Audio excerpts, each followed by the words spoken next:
2, 1. Blog Talk Radio.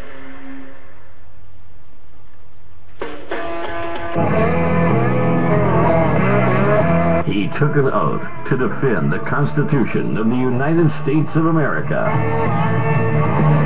By some, he's been called controversial. I'll keep my freedom, I'll keep my guns, try to keep my money and my religion too. Now keep in mind that some of my guests have been approached by Homeland Security or FBI saying, why are you going on the Clay Douglas show?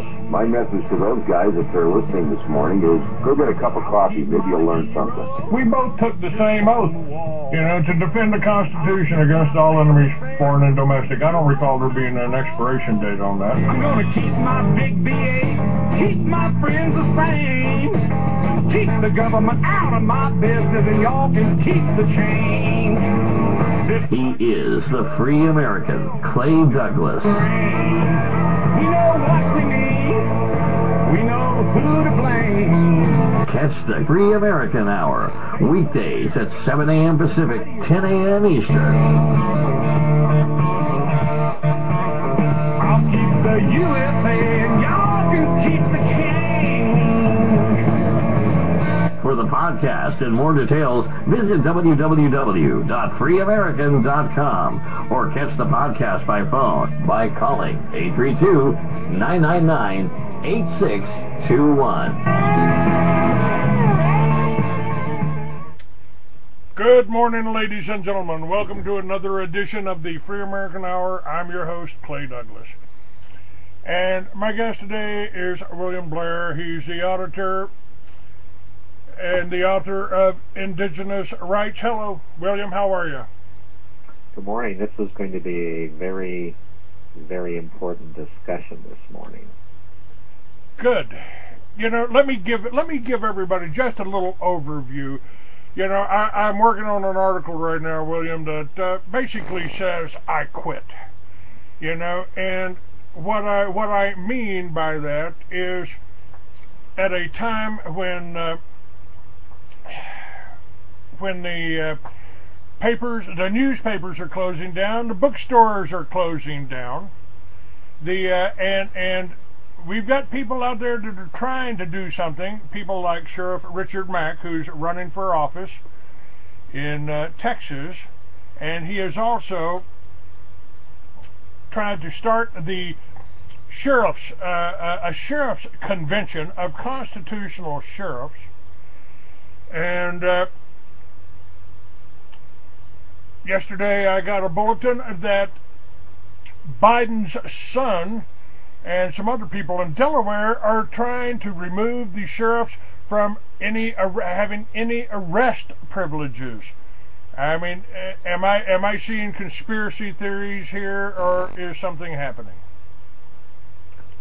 Well, anything you see coming out of the present collaborative form of government, which means from the UN level to a local county administrator, basically are going to follow what they know as worldview or world mind, and that means you think globally and you act locally. In other words, your priorities are for a change by change agents, and obviously these kinds of political personalities are more of change agents to that global parliamentary structure, and they sincerely believe, and notice that word believe, that the top-down structure and collaboration is better because their view of people is that most people don't know what's happening and don't have the information, and that reflects on their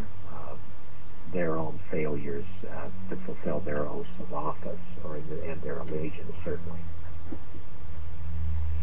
Isn't treason still a crime? Isn't loyalty or dual citizenship, loyalty to another country, whether that's Russia or Israel or Saudi Arabia?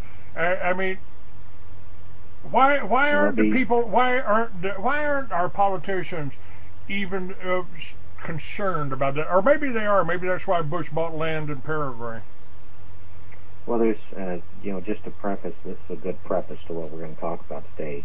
First of all, the federal, state, local bar associations have bar lawyers. That basically means that these lawyers, if they accept the abbreviation Esquire after their name, they are exhibiting their loyalty to the King and Queen of England.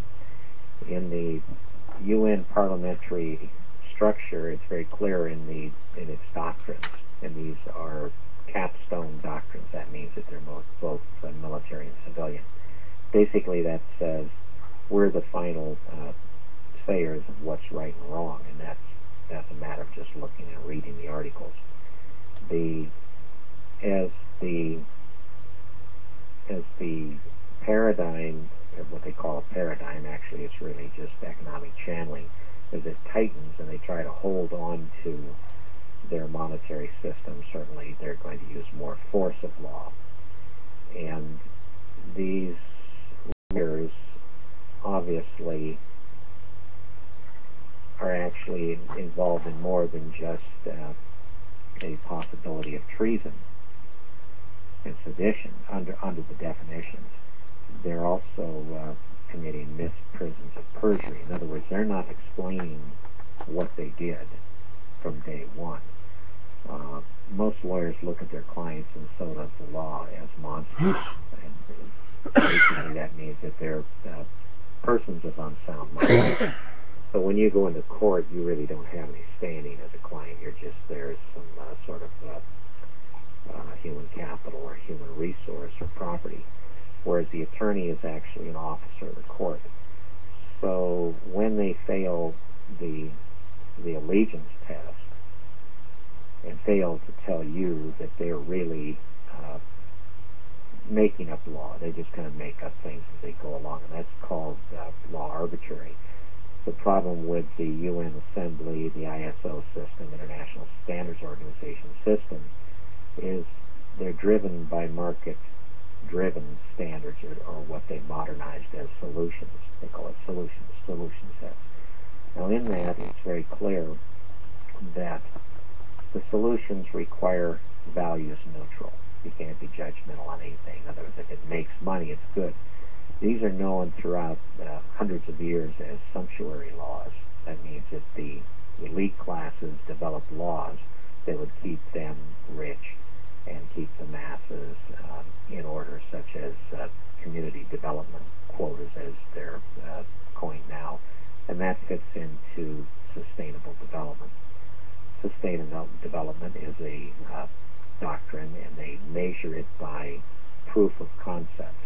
Proof of concept basically is you're selling the quality of life to the sumptuary human capital, the resources, the human resources, the citizens, the residents. You're selling that to them through taxation, inflation programs, as well as pricing economies. In other words, you'll even see in county-level administrations like Lane County Council of Governments, where they claim the quality of life as a product of them, of government, and they sell it according to taxation and so forth. As government corporatizes, that word privatizes, really misused purposely misused, to hide the corporations behind the person, as the so-called eternal being, the corporation. And that means that they assume a private governmental role.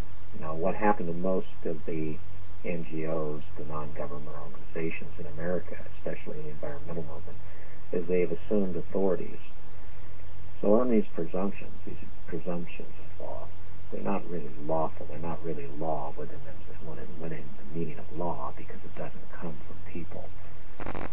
These assumptions and presumptions are masked in authorities of the folks in local groups.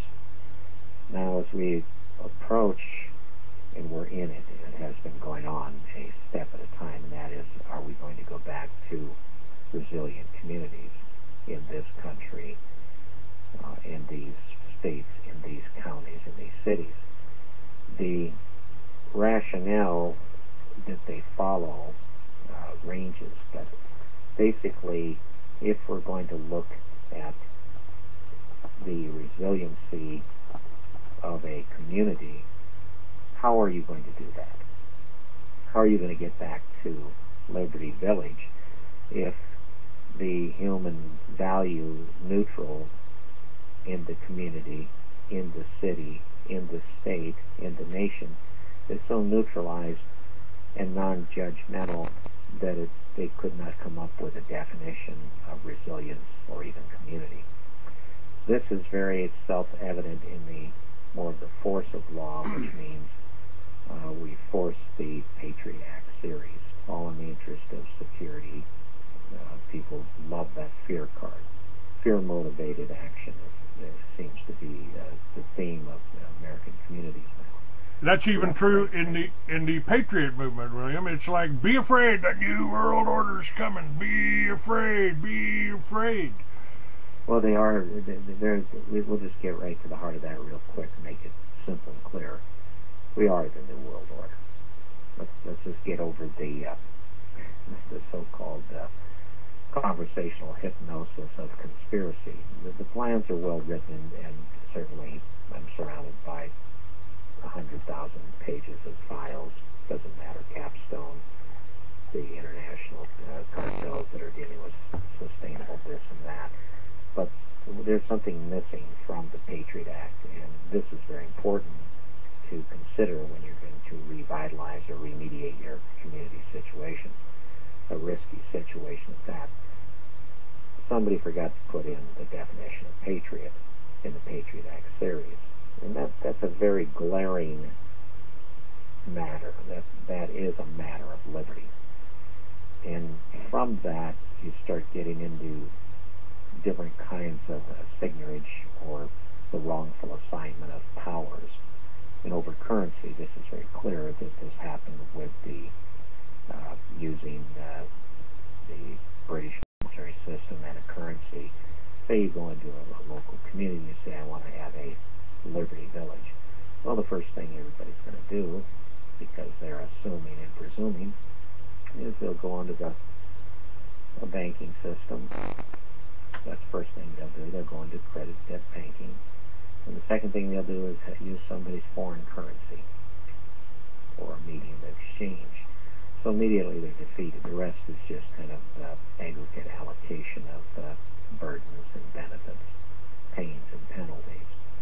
So since there is no real positive definition of patriot, there's a lot of discussion that has changed in the last 10 years that gets rid of that idea of what a patriot is. A patriot isn't a guy that's over in Iraq shooting people at checkpoints. That's not a patriot. That's just a guy that went over there and probably didn't have a job here, or was selected because he didn't have a job, profiled because he didn't have a job or her, and promised some sort of thing when they came back, and all they have to do is go into another country and go find the mythical terrorist.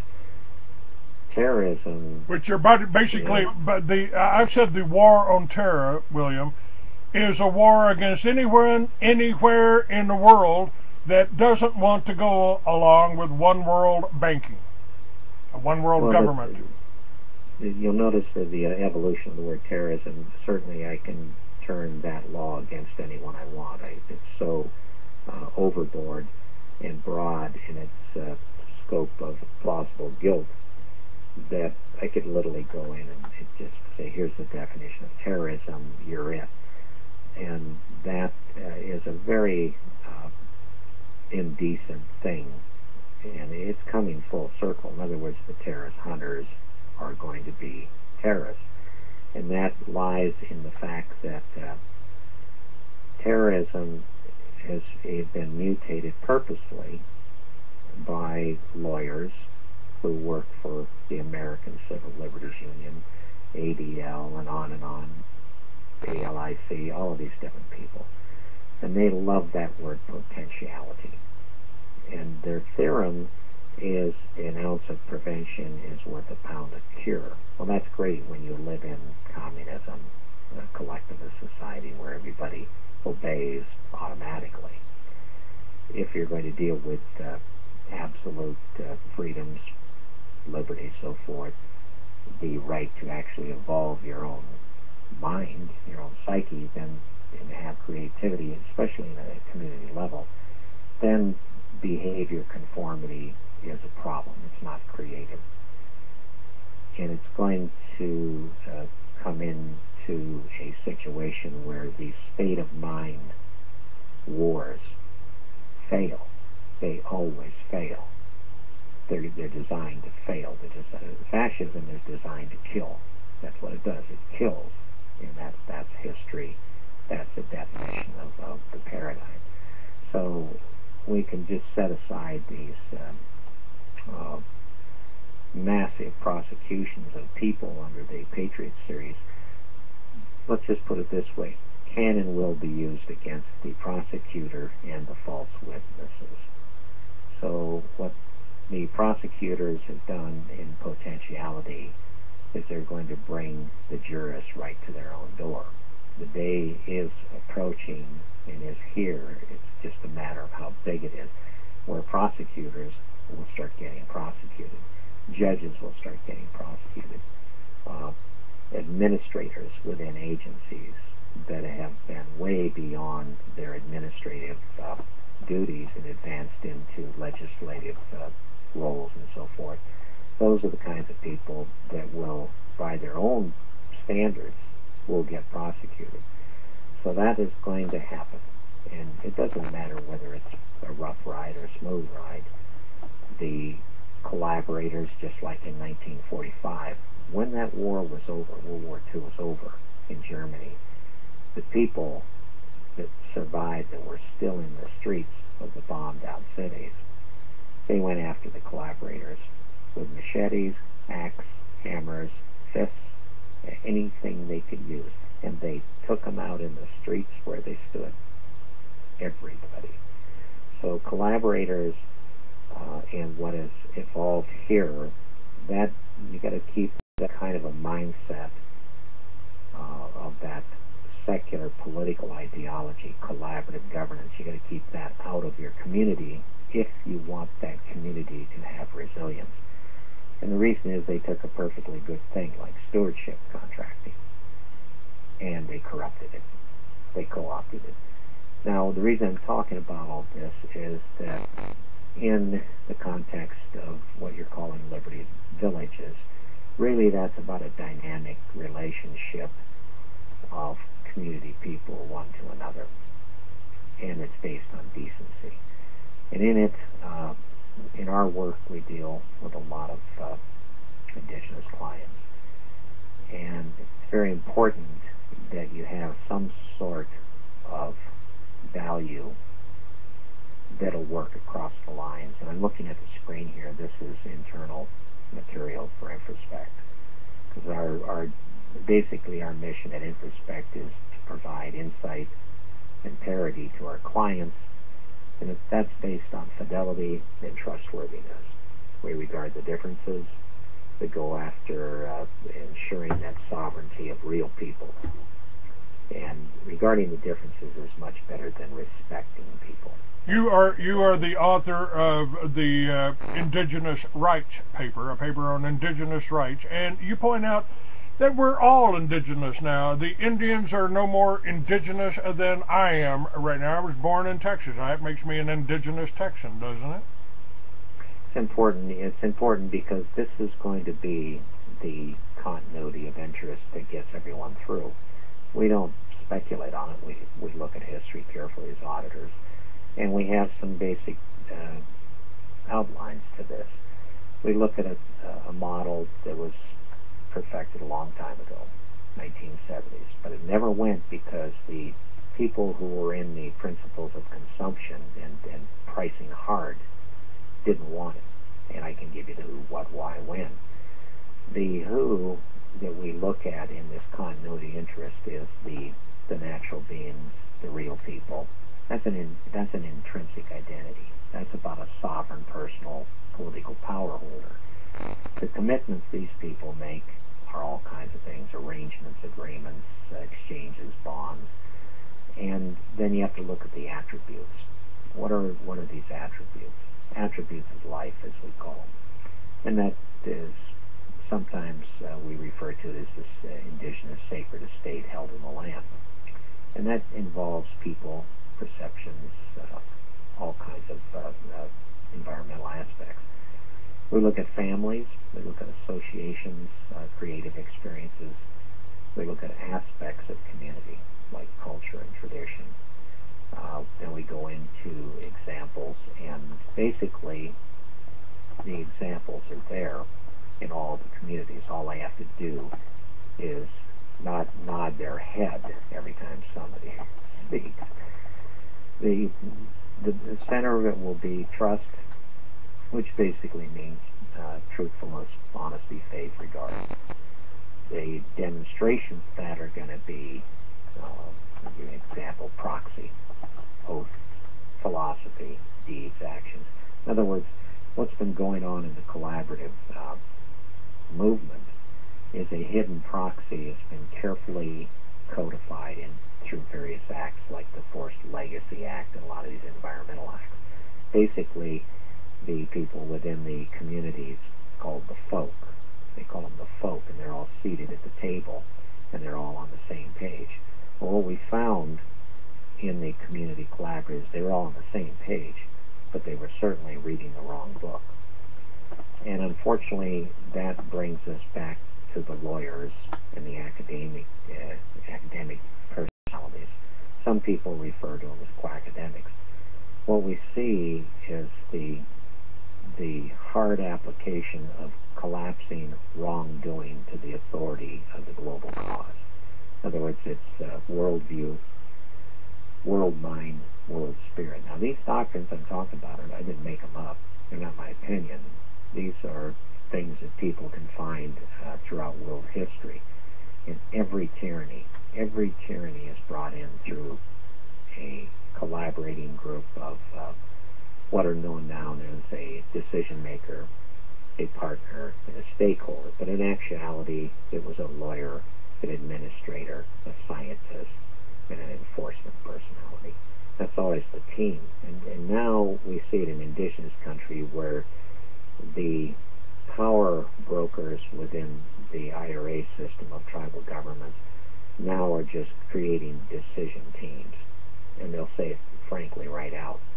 We don't care what the people think. They don't know anything anyway. Well, that's true. That is factual. It's not the sum of all things being the truth. It's a statement of their own failures. When a tribal council has to go to the point as a corporation that it says we are the sole supreme deciders. Now, of course, lawfully, that's a fallacy. That's humorously inaccurate. When they get to that degree of force, what they've done is said their partnership between the county, the city, the state, and the federal agencies has failed to do what it's supposed to do in terms of human decency, certainly, and then into codified obligations that they have assumed by taking their paycheck. Now, the positive convergence that we've looked at involves vital resources. So when we're looking at a Liberty Village kind of proposal, it will entail the things I'm talking about. One way or another, we're going to come to that convergence. And let me just stop you for a second here. What you're talking about the type of governments, tribal governments or whatever, we have almost half of the population of the United States that are employed by the federal or state governments. Now, the whole concept behind Liberty Villages is for the individuals to take control of their own power sources, their own food sources, and basically we don't need the government or the banks for nothing. Now, if that status was adopted, and there's been a war against the farmers for the last 100 years in this country. Ninth plank on the Communist Manifesto is corporate farms. And what they did in the Ukraine, they're trying to do to our crops here. Otherwise, no food that Monsanto don't own. The Liberty Villages, the people taking care of themselves and generating their own power and living in low-cost structures they don't have to pay for 3 times over the next 30 years, would alter the whole perspective of this country. This is about resiliency and about actually going away from the skewed sumptuary laws right now. Basically, you go into a major institution, you go through their gates, and you walk into really some of the poorest quality things ever produced. And this goes to planned obsolescence. The reason that the sustainable model is failing at the global GATT NAFTA scale is that it's failing on purpose. In other words, the product life and shelf includes the human beings. In other words, deducting from that, the human resource has got a limited span of use. And that's why they call them user groups. The languages throughout this are very important to reconcile in the way we talk. What words are we using? The words that I have to audit and that our deep field audits always seem to uncover are a conversational hypnosis. The word liberty goes right to the word freedom, and there's about 20 important Supreme Court clarifications on freedom and liberty. The perversion of rights and so-called prejudice, those are another 2 words that have to be really looked at if you're going to reconcile your community. I see Liberty Villages as more following a state of consciousness, people going back to really what they should have stayed with before they got distracted and infatuated with the global paradigm. How you gonna keep getting them back on the farm after they've seen L.A.? This is all psychological warfare on the American people to reduce their independence. Fail. What's that? LA is going to fail on its own lack of merit. It is failing. Every day that they have to institute another government program to mediate or remediate shows a failure of their values. And let me explain. In mitigation, you have a design failure. And when you have a human value that has been neutralized to where it's bankrupt, that means we start talking about decency, virtues, peace, harmony, the things that are inside of the general welfare. The general welfare is already there. It's called the Constitution, and the Constitution is a trust. All of these principles are there. There's about 27 basic principles to the general welfare. We don't go by that anymore because people have got the conversational hypnosis of global this and global that. Everything is, we've got to solve the global thing.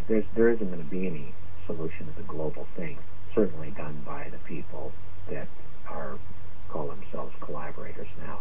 They can discuss and they can deliberate and they can participate.